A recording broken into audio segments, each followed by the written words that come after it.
Dostlar, kanalımızın izləyiciləri hər bizi xoş gördük. Qədirxan bağından yeni bir çəkiliş. Artıq meyvə yığmaq mövsümünə yaxınlaşmışıq. Əsas qulluq proqramlarından demək alt yarpaqlarını bu qaydada təmizləyirik.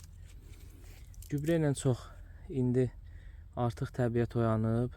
Biz ki daban gübrəsi vermişik. Azafoska, mafoska. İştilə hələ ki onlar bəs eləyir. Zaten bunun öz fizyologiyası budur ki, yaz vaxtı çiçək, bəzi yoldaşların sahələrində çiçək azdır. O bizim bağlarda da var.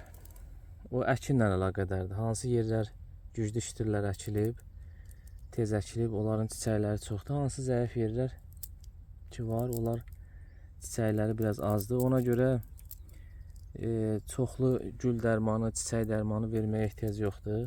Gözləmək lazım. Əsas alt yarpaqları götürmək lazım ki, həm havalanma olsun, həm də bu qaydada çiçəklər gəlir. İkinci, artıq çürümə bəlası gəlir, bir də qırmızı örümçək. Ona görə qıraqların bu qaydada qaldırmaq lazımdır. Hətta gecə də qıraqların biraz aşağı salıb hava yeri saxlamaq lazımdır ki, çürümə düşməsin. Həm də meyvənin böyüməsi üçün hava lazımdır. Artıq rasxod edib gübrələr şişirtmək üçün, nə bilim, nə üçün gübrələr verməyə ehtiyac yoxdur. Meyvələr bəs qədər. İştilin ən güclü vaxtıdır indi.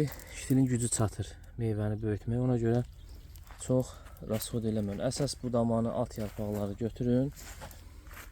Bir də ki, havalanma çox önəmlidir. Havalanmanı verin ki, iştillər çiçəklənmədə güclü çiçəklənmə versin. Belə dostlar, kanalımıza abunə olmağı unutmayın. Biz də bildiyimiz qədər sizlərə inşallah çəkib paylaşacağıq. Sağ olun. Gələn videoda görüşmək ümidi ilə.